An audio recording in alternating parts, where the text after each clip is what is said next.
Chapter 5.1 deals with the cell cycle. In the textbook, this can be found on page 134. The overview right here is talking about what a cycle is. You start at one spot, you go through a process, and you end up at the exact same spot that you started with. The example they use is a dishwasher. It starts off empty, you fill it with dirty dishes, you run the dishwasher, and out come clean dishes, and the next step would be to refill it with more dirty dishes. So we're going to be looking at a cycle as it applies to cells in this section, specifically the cell cycle. So the main idea is that the cell cycle has four main stages. Just as all species have life cycles, from tiny chihuahuas to massive beluga whales, cells also have a life cycle. The cell cycle is the regular pattern of growth, DNA replication, and cell division that occurs in eukaryotic cells. Figure 5.1 shows its four main stages: gap 1, synthesis, gap 2, and mitosis. Gap 1, synthesis, and gap 2 together make up what is called interphase. So I'm going to pause right there. Let's take a look at this image that they're talking about. We can see the four main stages of the cell cycle: gap 1, synthesis, gap 2, and the mitosis stage. Notice that each stage is abbreviated. Gap 1 is abbreviated G1, synthesis is abbreviated S, gap 2 is abbreviated G2, and then mitosis is M. Also, if you look at this outer ring right here, interphase is what it's titled. It starts here, it goes around the cycle, and it stops right here. So it does show you that G1, S, and G2 are all part of interphase, and interphase takes up most of the pie. What that is telling us is that a cell's life is spent mostly in interphase. Going back to our reading. The stages of the cell cycle get their names from early studies of cell division. Scientists' observations were limited by the microscopes of the time. When a cell is not actively dividing, they could not see activity in it. Thus, they originally divided the cell cycle into two parts: interphase, when the cell appeared to be at rest, and mitosis, when the cell was dividing.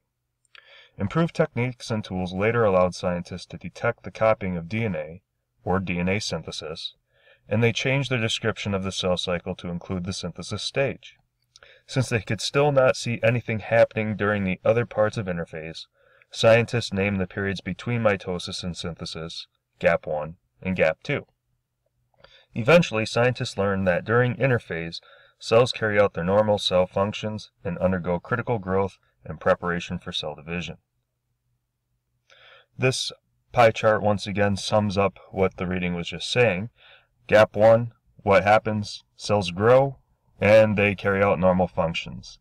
Synthesis, what's happening during this time? We're making a copy of DNA. Considering that the end product of the cell cycle eventually is going to take one cell and create two identical cells that come out of it, we need both of those identical cells that come out to be the exact same as the original one. So we need a copy of the chromosomes, or the DNA, that's an exact match so that both cells get exact copies of the DNA. After the DNA is copied, the cell goes through normal cellular life, it grows a little bit more, and then we'll talk about mitosis shortly. Turning the page 135 now. Gap 1 or G1. The first stage of the cell cycle is gap 1, G1. During G1, a cell carries out its normal functions. If it is a skeletal muscle cell, it contracts to move. If it is an adrenal cell, it secretes hormones such as adrenaline. If it is an intestinal cell, it absorbs nutrients. During G1, cells also increase in size and organelles increase in number. A cell spends most of its time in the G1 stage, although the length of this stage varies by cell type. During G1, the cell must pass a critical checkpoint before it can proceed to the synthesis stage. Just as it would be dangerous for you to run a marathon if you had not slept or eaten for several days, it would also be dangerous for your cells to continue dividing if certain conditions were not met. For instance, most animal cells need enough nutrition, adequate size, and relatively undamaged DNA to divide successfully. They also need specific signals from other cells telling them whether more cell division is needed. Synthesis. The second stage of the cell cycle is the S stage. Synthesis means the combining of parts to make a whole. During the S stage, the cell makes a copy of its nuclear DNA. In eukaryotes, DNA is located in the nucleus. During interphase, it is loosely organized and appears grainy in photographs. By the end of the S stage, the cell nucleus contains 2 complete sets of DNA. GAP2 or G2. GAP2 is the third stage of the cell cycle. During G2, cells continue to carry out their normal cell functions, and additional growth occurs. Like G1, this stage includes a critical checkpoint. Everything must be in order: adequate cell size, undamaged DNA, before the cell goes through mitosis and division. Mitosis, M stage. Mitosis, the fourth stage of the cell cycle, includes 2 processes: mitosis and cytokinesis. Mitosis is the division of the cell nucleus and its contents. During mitosis, the nuclear membrane dissolves, the duplicated DNA condenses around proteins and separates, and 2 new nuclei form. Lastly, cytokinesis is the process that divides the cell cytoplasm. The result is 2 daughter cells that are genetically identical to the original. The stages of the cell cycle and the proteins that control it are similar in all eukaryotes. For example, scientists have demonstrated that some of the molecules that regulate checkpoints in yeast cell cycle work in human cells too. Such similarities suggest that eukaryotes share a common ancestry. So we have a couple things I want to look at before moving on. First is this visual vocab. Mitosis, it's where we divide a cell into 2 cells. So here we have 1 cell. We have to make a copy of all the DNA which is in the nucleus right here, so that's why we see 2 nuclei forming. We all will have 2 copies of the DNA, 1 in each. We'll go through cytokinesis, which means pinching of the cytoplasm, and we can see pinching going on in the top and bottom. We can see that little pinch going in. And we'll have 2 daughter cells. Daughter cells are the product of mitosis. You will need to know that. Both of these daughter cells are going to be exactly the same as one another, and both of these daughter cells are going to be exactly the same as the original cell that we started with. Why? Because they have this cell's DNA exact. It is an exact match. So going down here, there's a question. What might happen if the G2 checkpoint stopped working in cells?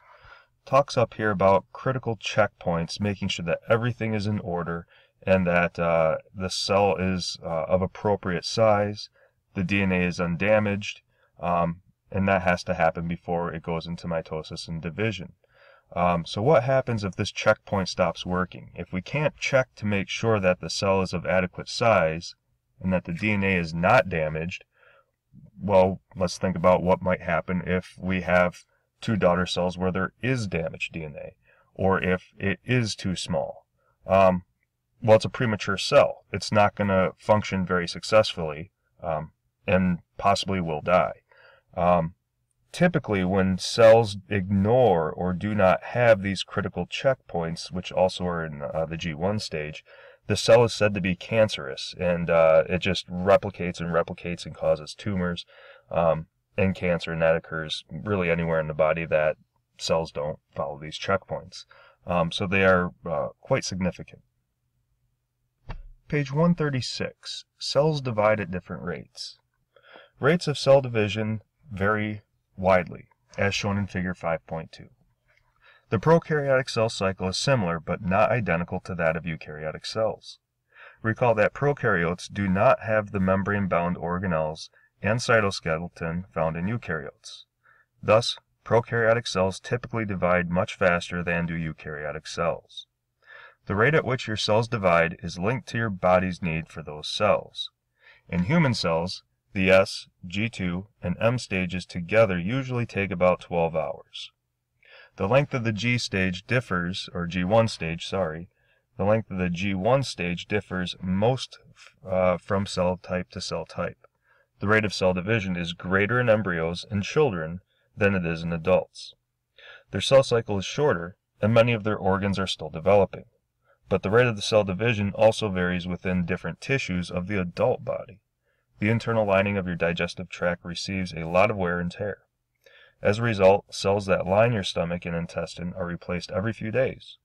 In contrast, cells that make up the rest of your intestine, which is mainly smooth muscle, and many of your internal organs, such as lungs, kidney, and liver, divide only occasionally in response to injury or cell death. Cells that divide only rarely are thought to enter a stage that some scientists call G0. In G0, cells are unlikely to divide, although they continue to carry out their normal functions. Some cells, such as neurons, appear to stay permanently in the G0 stage. However, some data suggest that neurons actually can divide, and this question continues to be actively researched. Other cells, such as lymphocytes, a type of white blood cell, may remain in G0 for years until they recognize an invader. Once the invader binds to a lymphocyte receptor, the lymphocyte goes through rapid cell divisions to fight off the infection. So looking at this chart here, it shows the typical lifespan of these types of cells. We got skin cells, red blood cells, liver cells, intestinal cells, and we can see that the length that each cell is alive, it does vary. Skin cells, they're alive for about 2 weeks, that's it. Red blood cells are alive 4 months or so. Liver cells, 300 to 500 days, so up to 1.5 years roughly. Intestinal cells, which would be in our large intestine, small intestine, only 4 to 5 days. And it's not up here, but stomach cells are only alive for about 2 days. So the length of a cell's life does depend on its location and also what it does and what it's exposed to. If you recall the last time you threw up, the back of your throat probably burned, and that's because your stomach is very acidic, which is partly why stomach cells are only alive for 2 days, is they have to withstand that very acidic environment in the stomach. And they can do that, but only for short periods of time. So they're going through mitosis at an accelerated rate to make sure that those cells that die after 2 days are replaced. And if they're not replaced, you get a stomach ulcer. And our last topic is cell size is limited. Why are cells small? Cells have upper and lower size limits. If cells were too small, they could not contain all of the necessary organelles and molecules. For instance, a cell with too few mitochondria would not have enough energy to survive. Nor can cells grow beyond a certain size, even if surrounded by plenty of nutrients. The upper limit on cell size is due to the ratio of cell surface area to volume. Recall that oxygen, nutrients, and waste move across the cell membrane or surface area of the cell. These materials must be transported in adequate amounts and with adequate speed to keep the inside of the cell functioning. But as a cell increases in size, its volume increases faster than its surface area, as shown in Figure 5.3. Therefore, a further increase in size could result in surface area too small for adequate exchange of materials. We see that going on in this image that they were just talking about, 5.3. Each one of these is a cube, and each side of this cube has a distance of 1. So 1, 1, 1, 1, 1. This one, it's double in size, so a height of 2, a width of 2, a depth of 2, and the third one, a height of 3, a width of 3, and a depth of 3. As we can see, the surface area of a cell is calculated by the length times the width times the number of sides. So the height is 1, the width is 1, so 1 times 1 is 1. Multiply that by the number of sides. A box has 6 sides. So 1 times 1 times 1 is 6. For this cell, it gets a little bit bigger. 2 times 2 is 4. 4 times 6, the number of sides, is 24. This prevents the exchange of materials from occurring quickly. If you have a bunch of waste products in your cell, you want to get those out of the cell pretty quickly. And the way to do that is to have small cells. The smaller the cell, the quicker we can get those waste products out of the cell. Conversely, the smaller a cell, the quicker we can get nutrients into the cell. So this is why we want to have cells small. It's to increase the rate of moving materials into or out of a cell.